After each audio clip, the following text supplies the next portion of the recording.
हाँ जी हाँ जी। चलिए, स्वागत का वक्तव्य प्रस्तुत करिए। कैमरा सही कर लीजिएगा अपने तरफ।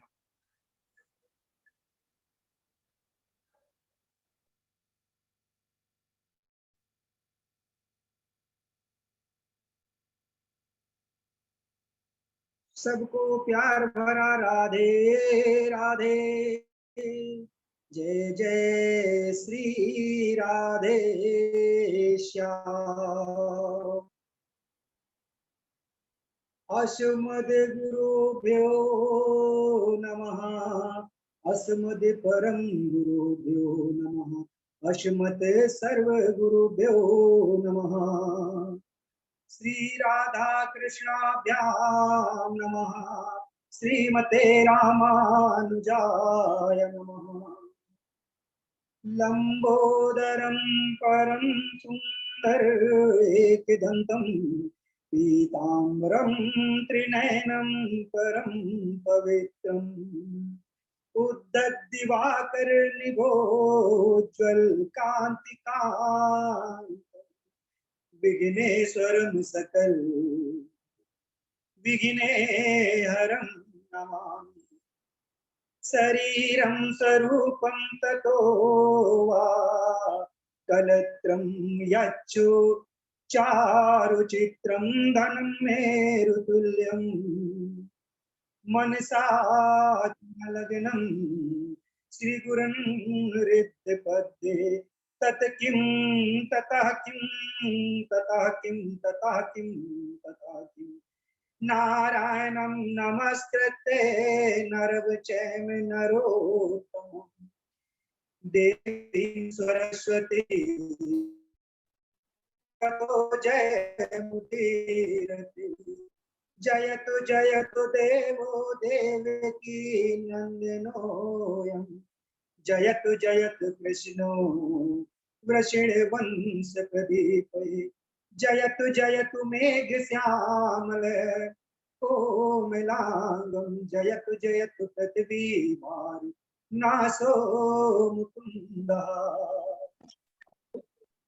वराहपीडं नटवरवपु कर्णयो कर्णकारिकं विभद्रवासा कनककपीशं वैजन्ती चमालां रन्धानवेरोरधर सुदया पूरन्यगोपवृन्दा वृन्दारण्यं स्वपदं रमणं प्राविशद गीतगीता। करारविंदे न पदारविंदं मुखारविंदे विनिवेशयन्तं वटस्य पतस्य पुरेण्यं बालं मुकुन्दं मनिषा स्मरामि। रामाय रामभद्राय रामचंद्राय वेदसे रघुनाथाय नाथाय सीताय पते नमः। अंजनानंदं वीरं जानकी शोकनाशनं कपीच्छयच्छ हंतारं वन्दे लंका भयंकरम्। मूकं करोति वाचालं पंगुं लंघते गिरं यत् कृपातमहं वन्दे परमानंद माधवम्। भक्ति भक्त भगवंत गुरु चतुर नाम वपुए, इनके पद वंदन किए नासत विघ्न अनेक। बोलिए श्री वृंदावन बाके बिहारी लाल की जय, श्री श्री हनुमान जी महाराज की जय, परम कल्याणी गौ माता की जय। जय जय श्री राधे। आइए आज हम सब लोग भगवान श्री कृष्ण के सामने प्रार्थना करते हैं और वंदन करते हैं।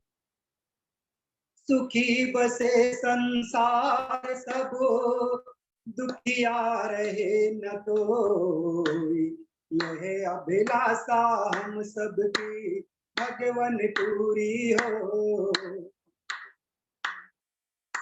सुखी बसे संसार सब दुखिया रहे न कोई, यह अभिलाषा हम सबकी भगवन पूरी हो। बुद्धि विद्या तेज बल सबके भीतर हो। दूध पूत धन धान से वंचित रहे न कोई। आपकी भक्ति प्रेम से मन होए भरपूर। राग दोष से चित्त मेरा तो सौभाग्य दूर। मिले भरोसा आपका हमें सदा जगदीश। आशा तेरे नाम की बनी रहे मम्मीश।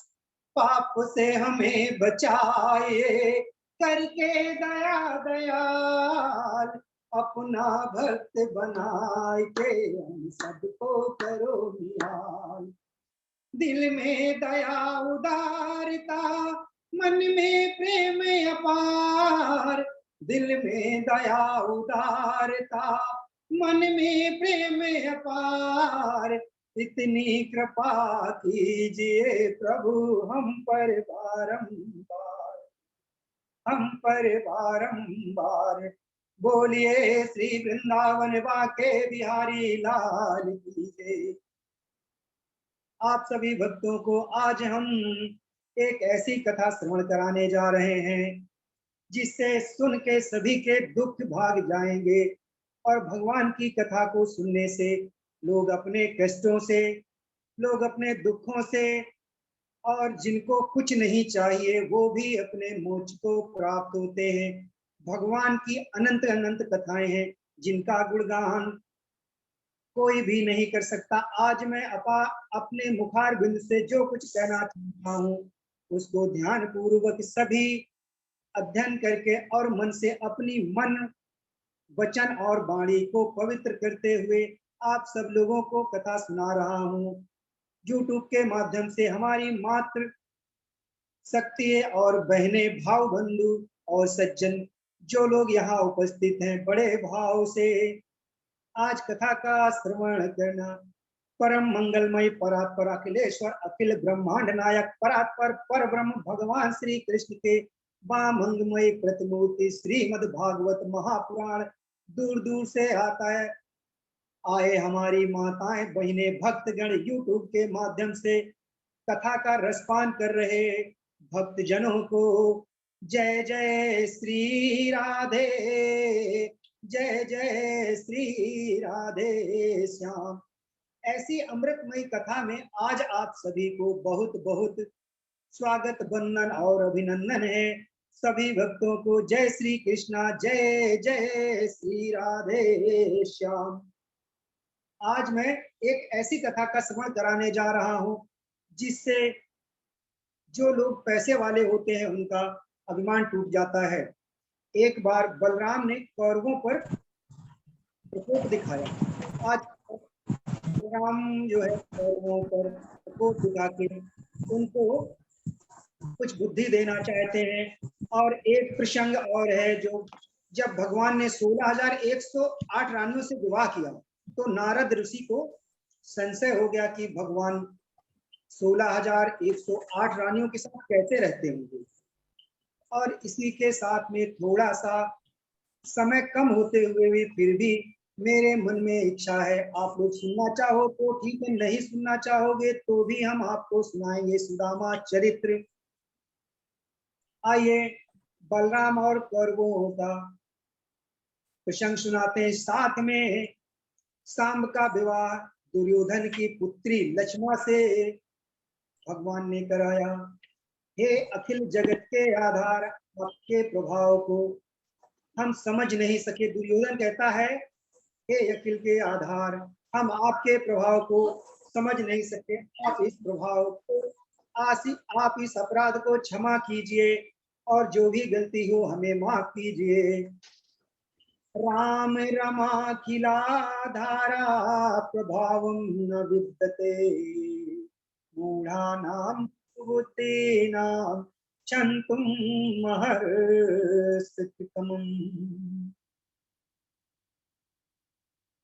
लक्ष्मणा जो है दुर्योधन की पुत्री थी और लक्ष्मणा श्याम से भी अधिक प्रेम करती थी। ये खबर जब शाम को लगी तो शाम जो है जामवंती के पुत्र और भगवान कृष्ण के पुत्र हैं। शाम ने लक्ष्मणा का जो है अपहरण करके लिए जा रहे थे। इधर दुर्योधन का मंत्री देखा कि हमारे स्वामी दुर्योधन के पुत्री को शाम हरण करके ले जा रहा है। मंत्री जो है दुर्योधन से कहता है, उस समय का ये प्रसंग है, तब दुर्योधन अपने 7 योद्धाओं को बोलता है कि शाम को पकड़ के लाइए। और कर्ण के साथ में 6 योद्धा और जाते हैं। और शाम जो है बहुत शक्तिशाली धनुर्धर भी था। उन्होंने शाम ने 7 योद्धाओं से बराबर युद्ध किया और उस युद्ध में सबको मात दे रहा था। कुछ समय बाद धोखे से जब शाम का रथ और धनुष तोड़ दिया गया तो शाम को 7 योद्धाओं कर्ण सहित कारागार यानी दुर्योधन के पास ले आए। और उसी समय देवऋषि नारद मुनि द्वारिका पहुंच गए। जब देवऋषि नारद मुनि द्वारिका पहुंचे तो नारायण नारायण कहने लगे, हे प्रभु, शाम कहीं दिखाई नहीं दे रहे हैं, काफी समय हो गया है। तो भगवान कहते हैं, देवऋषि नारद मुनि यहीं पे कहीं खेल रहे होंगे। बोले, प्रभु आप तो अंतर्यामी हो, सब कुछ जानते हुए फिर भी आप ऐसी बात कर रहे हैं। उन्होंने कहा, हे प्रभु, आपको ज्ञात नहीं है कि शाम को दुर्योधन कारागार में डाल दिया है। ये बात सुनकर भगवान श्री कृष्ण क्रोधित हो गए और सेना के साथ जब चलने को तैयार हुए।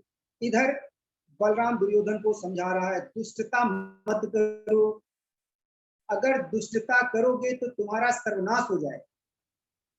और अपनी पुत्री का विवाह शाम के साथ कर दीजिए और तुम भगवान कृष्ण के संधि बन जाओगे। और सोचो, भगवान कृष्ण शाम के पुत्र हैं, उनके साथ विवाह होने से तुम्हारा मान सम्मान कीर्ति बढ़ेगी। इस तरीके से बलराम समझा रहे हैं। तब बलराम ने जब समझाया तो दुर्योधन के कुछ समझ में आ, तब किया और बहुत सा दहेज दिया।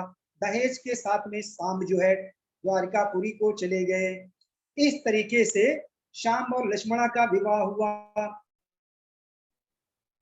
इसके बाद एक प्रसंग यहीं पे और आता है।